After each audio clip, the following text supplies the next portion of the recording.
Yes, સાચું પૂછો તો ગઈકાલ સુધી મારી થોડી ઘણી એક આશા હતી કે ઇન્ફોર્મેશન ટેકનોલોજીના શહેરો કદાચ થોડા ઘણા ચોક્કસ સુધરશે અને એમાં કંઈક ને કંઈક આપણને કંઈક થોડું સારી વસ્તુ જોવા મળશે.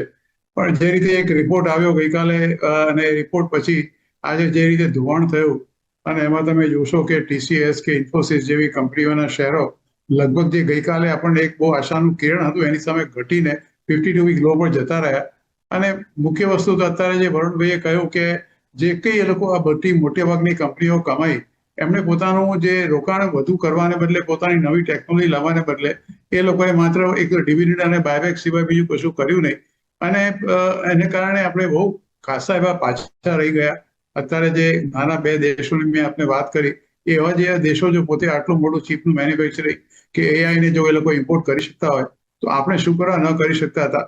પણ હવે ધીરે ધીરે સમાચારમાં એવા આવવા માંડ્યા છે કે મોટાભાગની જે મોટી મોટી કંપનીઓ છે, ઇન્ફોસિસ છે, ટીસીએસ છે, એચસીએલ ટેકનોલોજી છે, વિપ્રો છે, કોફોર્સ છે, ઘણી બધી કંપનીઓ છે, એ હવે પોતે કોઈને કોઈ સાથે ટાઈપ કરવાનું લોકોએ ચાલુ કર્યું છે. આ એક ટેકનોલોજી ડિસ્ટ્રપ્ટિવ, મારી દ્રષ્ટિએ તો ઇસ અ ડિસ્ટ્રપ્ટિવ ટેકનોલોજી. અત્યારે જ તમે માઇથોસની સવારે થોડા સમય પહેલા વાત કરતા હતા કે આ એક વસ્તુ જે છે કે એન્થ્રોપિક વાળા બધાને આપવાની વાતો કરે છે. અને સૌથી મોટું જે લોકોને ભય છે એ એવો છે કે જે લોકો ફ્રોડસ્ટર છે એનો સૌથી મોટો ઉપયોગ કરી એનો કરી શકશે. એટલે તમે ઓફકોર્સ એના થોડા ઘણા ખુલાસા પણ આપ્યા છે કે they are not going to have this release of Mythos to the public.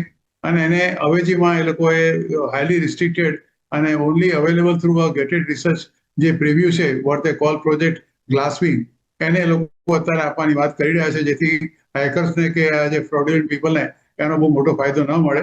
હવે આ બધી જે સ્કિલ છે એ લોકોની, આ બધી એડવાન્સ હેકિંગ સ્કિલ્સ ને અનપ્રેસિડેન્ટ પાવર આ બધા એન્થ્રોપિકના એ મને લાગે સાયબર સિક્યોરિટી અને બધા બ્રીચ કરીને કદાચ લોકોને છેતરપિંડીમાં વધારે વપરાય. એટલે એક સારું છે કે કદાચ એ લોકોએ been using this Glasswing as a substitute what they call project Glasswing. પણ હવે અત્યારે આટલી સ્થિતિ જોતા તો મારું I have to say in my mind મને અત્યારે તો એવું લાગી રહ્યું છે કે એક જ ડિફેન્સિવ સેક્ટર જે સૌથી વધારે કદાચ આપણે જે હંમેશા કહેતો આવ્યો છું એ છે ફાર્માસ્યુટિકલ.